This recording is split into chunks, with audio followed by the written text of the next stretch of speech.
Hi there folks, it's me again.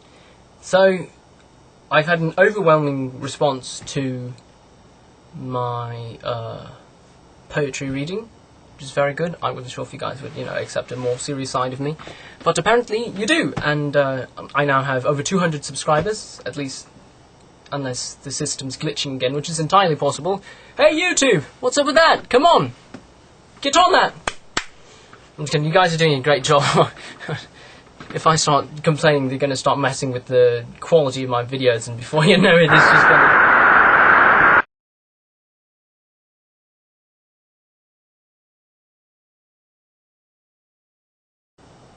Just kidding. Okay, so...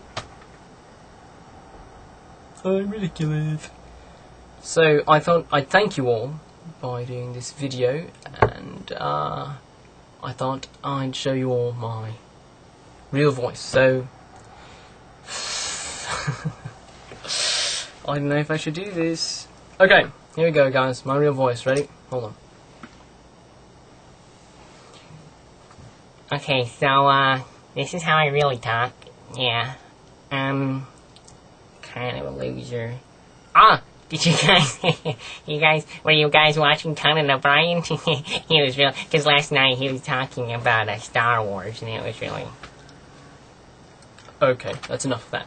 Sorry, no. So, I can't show you my real voice, not yet. I'm going to wait till I get even more subscribers. Yes. Little do they know that my actual voice will lull them all into a hypnotic state and force them into submission to become my slaves! I shall dominate the entire earth! Where did that come from? Okay. I took my meds, what's wrong with me? So, instead, what I'm going to do is I'm going to give away one of my greatest secrets, and I'm going to show you all how to do a Christopher Walken impersonation. I know you're probably thinking, you can't do that, can you? Apparently I can, because I'm going to. So, here it is. The thing about Christopher Walken's voice is that he has about 4 different voices. Okay, and I'm going to allow me to explain the 4 different voices that Christopher Walken has. Okay. Christopher Walken, the easiest one to do is probably, we'll call it voice number 1, is when he's very excited and he starts talking very loud, and he does a lot of that up and down thing. And the pauses are there too, and his voice starts cracking. It goes up there, and he'd be damned if he let the gooks get the greasy little mitts and his son's birthright. And then there's the quieter Christopher Walken voice like this, which is harder to do as the day goes on, because I don't have that gritty peaciness in the voice that I need, because my voice is too warmed up. So, you have this more laid-back casual voice. Hello there, little man. Boy, I sure have heard a lot about you. Your father and I were friends in that Hanoi pit of hell. Bringing us to our third voice, which is his whisper. His whisper sounds like this when he's getting emotional. Sometimes, 500 men in the dance hall. Your mother came home with me. Like that. So, and then, the most fun part is Christopher Walken's yelling. Hardest, but most fun, definitely. But you have to be careful, because there's no way to half yell. You have to go all the way with his yell, or else it sounds like crap. Now, if you want to know what kind of yelling I'm talking about, watch The Dead Zone, okay? Not the TV show. Watch the movie The Dead Zone, starring Christopher Walken. And there's this part where he sees that this kid's going to drown, and so he goes and he confronts the father, and his father won't listen to him, and he yells at the top of his lungs in a way that only Christopher Walken can. The ice is gonna break! Some of the best acting I've ever seen. He swings the cane and breaks something, knocks the table over. Great. And if you can watch Who Am I This Time? It's a movie about Christopher Walken. It's a half-hour movie, actually, with Christopher Walken, Susan Sarandon, a couple of famous people, and it's great because you get to see Christopher Walken act as Stanley Kowalski. So instead of getting the usual Marlon Brando, Stella! Hey, You get Christopher Walken walking around doing a streetcar named Desire. Stella! Hey, Stella! Knocking over tables, doing all the great things. See it. So first of all, you need a New York accent, right? New York accent isn't too difficult. Nothing too heavy, nothing too stereotypical. Like you know, maybe like a Robert De Niro kind of a thing, you know. But nothing too serious. I'm going to leave the glasses on. By the way, I don't actually need glasses. These are my reading glasses. So, a New York accent. New York accent entails kind of gliding over R's, which isn't too difficult for me because you know I do the British thing all the time. And then also your R's, like coffee. You know, you're gonna go take the dog out for a walk and then get a cup of coffee. So R's. But sometimes he does deviate from that.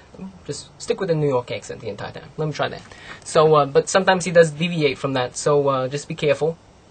Instead of the O, he has a ah thing closer in the back of the throat. I'll explain more about that later. T's usually turn into D's. Not like in the word turn. You know, like obviously you pronounce it then, but in like the middle of words, middle of words. You know. Like like later on, you know, because in the British accent, you know, you say later on, but not in the New York accent. So, notice my accent, turn to a sometimes. So you know, it depends. All right, so just some basics there. Now, a really important part of the Christopher Walken thing is getting his rhythm, because he has a very distinct rhythm. Okay? Think along the lines of William Shatner. Just a little bit. Something like this. Closer to his days in Star Trek. I actually was watching an episode the other day and he didn't talk like this the entire time, just sometimes. Space, the final frontier. I just realized I'm throwing in Charlton Heston into my... Damn it! Sorry. So think along the lines of William Shatner, who bounces every once in a while. Kind of like that. So, but not quite. Less annoying. So you got that tonality. Right, the tonality. Okay, so the tonality. Another thing that's very important is his tonality. Something that Christopher Walken does that a lot of impersonations pick up on, but don't perfect, is the way he goes down at the end of a lot of his words. Now, you'll think that that's a Christopher Walken impersonation. It's not quite. It's getting there. That's the beginning. Now, a mistake that a lot of people make is that they do that at the end of every word. They do this, and while it does sound like Christopher Walken, a lot of you are probably saying, that's perfect already. It's not quite. This is... it's a minor detail, but to me, it's a little too much. And so it kind of ruins it for me, and I think that you're over-exaggerating. And while, you know, over-exaggerating is the way to nail a perfect impersonation, I'm trying to stick to as close to Christopher Walken's voice as possible. So, you do this at the end sometimes, not all the time. Down at your words sometimes. Then what you do is, once you have this down, you throw in the pauses. Another thing that I do is in the back of the throat, right back here, I tighten just a little bit. I tighten, so if I were to remove everything else, I would just be talking like this. So here's my normal voice, and then just tighten a little bit in the back of the throat so that you get kind of like this. If you can listen to that kind of... I wish I could, you know, like do a cross section of my mouth and show you how the back of my tongue is going up slowly, a little bit up closer to the roof of my mouth to just cut off some of the air, make it a little bit sharper. And so now what you do is you apply that to your New York accent, and you throw in the tonality and the pauses that you need. And then pretty soon, before you know it, you got yourself a Christopher Walken. So again, from the top, let me explain to you what I got. You see right there, the got. It wasn't got. It was got.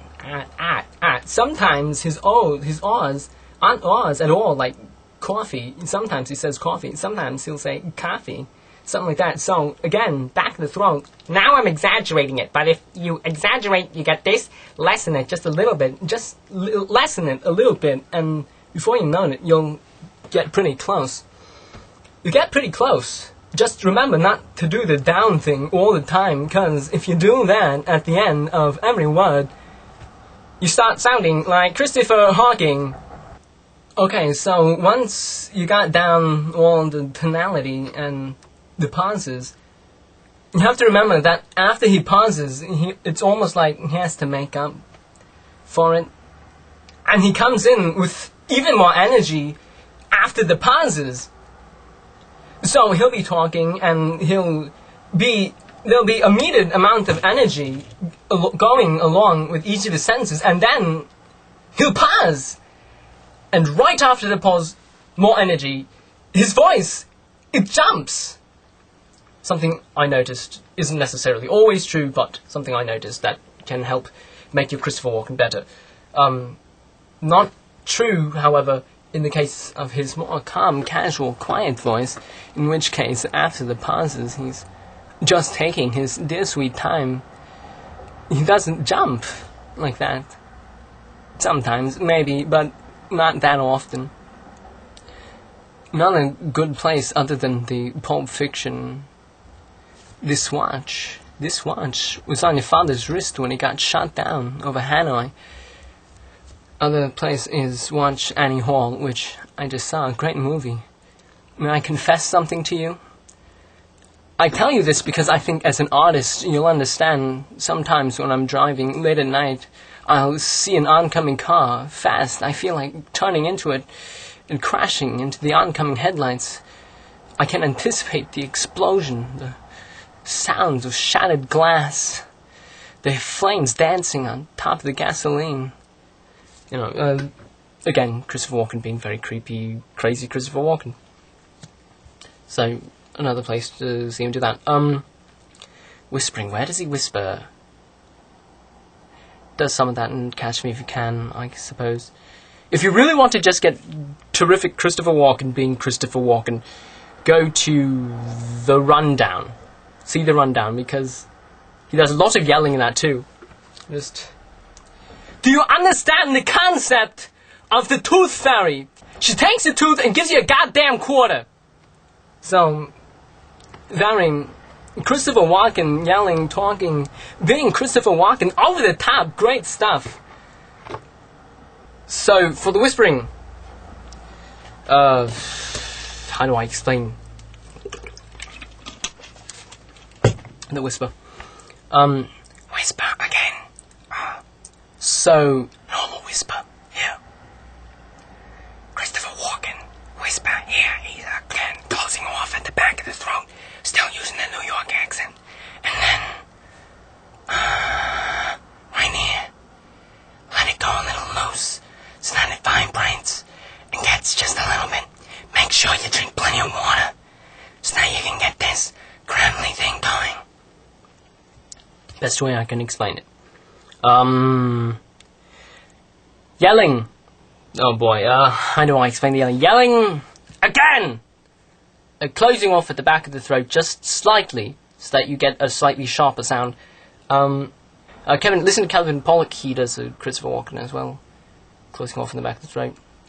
And then, when you yell, make sure you get that gravelly thing going, once again, back of the throat. That kind of thing going. So you're yelling, "The ice is gonna break!"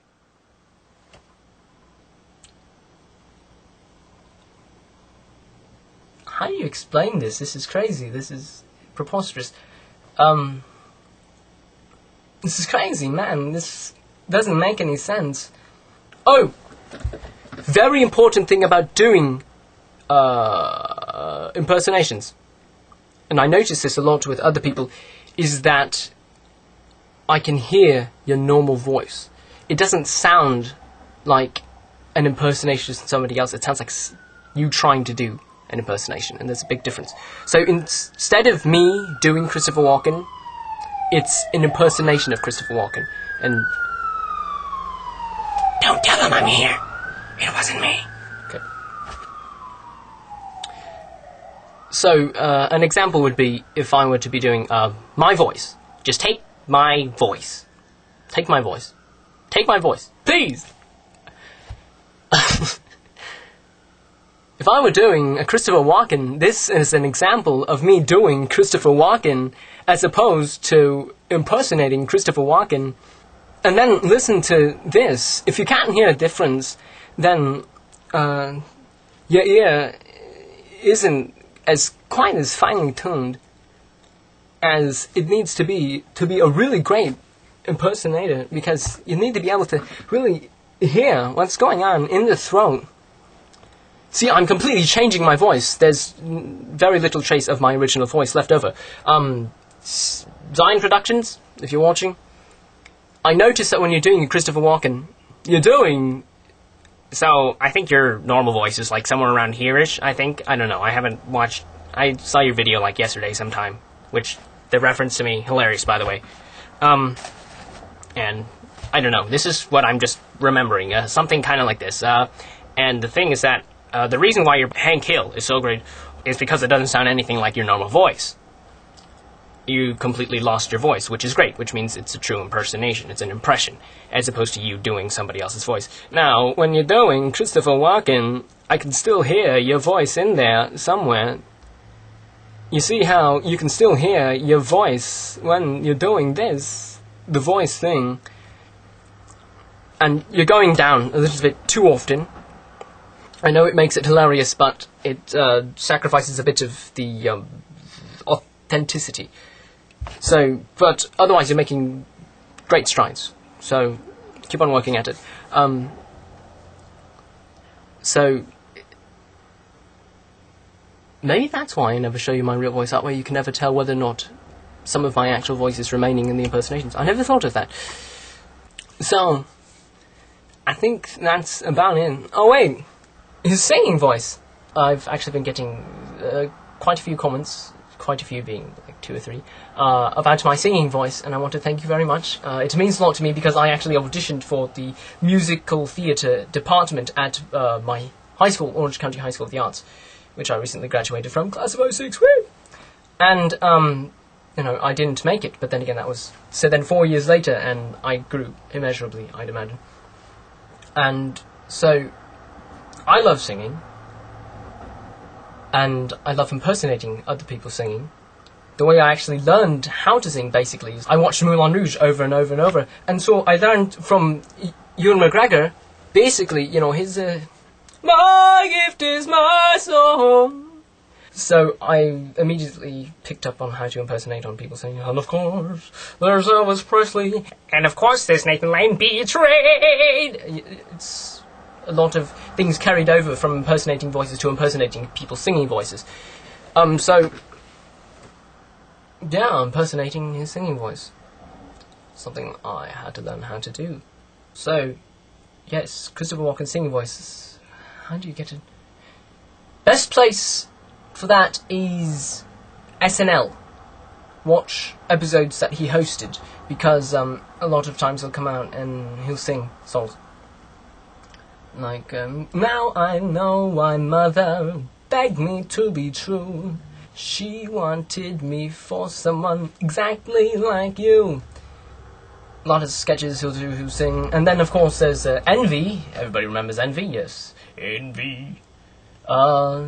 Valdry, Valdra, Valdry, Valdra, Valdry, etc. Hilarious. So, good place to learn. And basically, kind of in the back of the throat, at the same time, keeping up the Christopher Walken kind of mouth move. The mouth movements in Christopher Walken is very important. Notice my usual mouth movements in a typical American accent. Now, notice my mouth movements in a Christopher Walken impersonation. I open it a lot wider to get a sharper sound. I don't know how to explain it. one of the best ways to learn how to do an impersonation, I was actually just telling somebody this the other day, is to watch people who do a lot of impersonations. Watch Frank Caliendo, watch Pablo Francisco, watch who else does a lot of impersonations? Rich Little. Watch people who do a lot of impersonations. And you'll start to get an idea of how to do it yourself, because sometimes you can't do an impersonation of somebody, like, Christopher Walken, let's say. Then you watch somebody else do an impersonation of him, and you can get closer to that. The reason for that being, when you watch somebody and just a normal speaking voice, it's very hard to copy it, because that's a normal voice. They don't have to modify it at all to get that. You have to modify your voice, so you're at an immediate disadvantage. Now, when you're watching somebody else who also has to modify their voice in order to get to it, it brings you one step closer. You're on the same level. So maybe if you can impersonate them, impersonating the other person, great. Then what you do from there is you listen to your voice. Okay, I highly recommend recording it, because I think this is a problem that a lot of impersonators have, is that they don't listen. They only listen when they speak, and I admit I have this problem too a lot of times, is they do an impersonation and they listen to their own voice immediately, from here to here, and that doesn't always work. It sounds completely different once you get it recorded and you listen to it. So I highly recommend recording yourself and listening to it separately. And then fix it. From there, once you watch somebody copy them copying somebody else, I know it's like 2 steps removed, but then what you do is you listen to you saying a line from a movie, let's say, and then you listen to the actual person saying the line from the movie, and then you just fix tiny little things, and then from there it's just repairing. So then from there you just kind of, fix out like, my pronunciation of his E's aren't the same as, his pronunciation of his E's, that sort of thing. So that's what you do. I love teaching. My retirement plan, actually, after I become famous, is to become a teacher. So, but the reason I'm doing it is because Christopher Walken is truly one of the funnest voices to do, because he has the perfect voice to fix any situation. I'm serious. I can't tell you how many imbroglios I've gotten myself out of, or how many situations I've lightened up with my Christopher Walken voice. Like, you got 2 friends arguing, you just go, "Stop it! I can't take this anymore, man. I'm going crazy here, just listening to you 2 bickering back and forth like 2 idiots. You're like rats stuck in a hollowed out watermelon in the ship that's about to sink. You don't even know you're going down. But you're going down. You're going down with the ship. I can't take it. I'm going out of my mind." It's perfect. Like, awkward silences. Everybody hates awkward silences, but I love awkward silences. Why? Because I know how much fun it is to break them. I'll give you an example, and this doesn't involve Christopher Walken, but it's a hilarious story. I was at a Boy Scout camp, and no, it wasn't that kind of camp, a different kind of camp. I was at a Boy Scout camp out, and one person just got really annoyed of us talking, and so he said, "Hey, I got an idea, let's play a game, alright? The first person to say something loses." And there's just this really long silence. And then finally we hear, "Bah!" Like that. And it was the most ridiculously funny thing we'd ever heard in our entire lifetimes, and everybody laughed, and the guy who was sick of us just walked away. So, the right icebreaker for that kind of thing is perfect. You want to... let me finish explaining this first. So things like, let's say there's an awkward silence, like this long... You know how in class, there'll be the synchronized silences. This is an interesting phenomenon I noticed, is that, everybody will be talking in class, and then suddenly there'll be these random moments of just pure silence. And then somebody will usually break up by going, "She got quiet all of a sudden." Next time, give it a little bit of pause. Anytime awkward silence is perfect thing to say, Christopher Walken voice.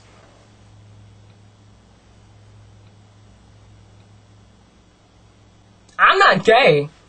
Just so you know, I'm not. In case you're curious, I'm not gay. I know sometimes maybe the actions I do kind of seem like I'm gay, but honestly, I'm not." perfect way to break an awkward silence. I've done this before. Or in the car one time, it got really awkwardly silent, and I just sang. Awkward silence. You don't even have to do that in Christopher Walken. Just go, awkward silence.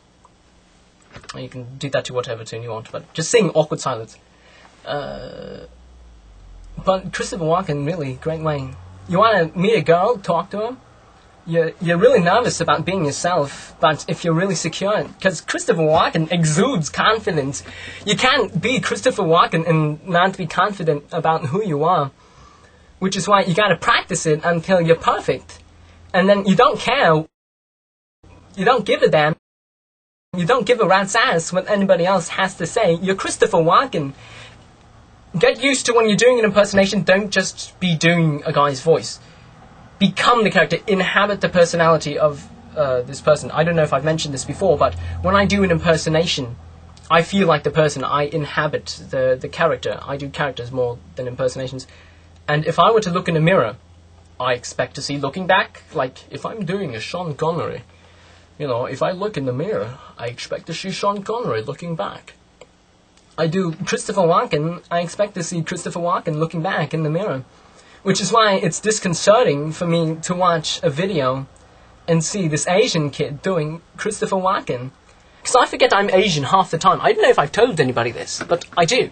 I don't see myself. I see basically a white kid doing ridiculous things, and then when I see myself on film, it's like, no wonder people are laughing. It's an Asian kid dancing around acting like Christopher Walken. What's up with that? So, but I don't want to be a pirate. So, so really get used to inhabiting the character. Then, once you're Christopher Walken, you're calm, you're casual, you're confident, you can do whatever the hell you want, and you don't care. So, you can walk up to her and say, hi there, how you doing? I saw you sitting here all by yourself, and I thought maybe you'd like some company. I don't know where to go from there. Plan it out beforehand. Don't just walk up to a girl like I do with nothing to say. Just go, you're pretty. Don't do that. Doesn't work. Yeah, I have to hide behind a deck of cards with girls. It's like, pick a card. So.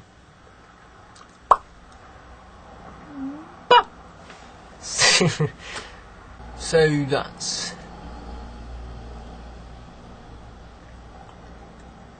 Creasy's aunt is death, and he's about to paint his masterpiece. So I guess that's all I have to say.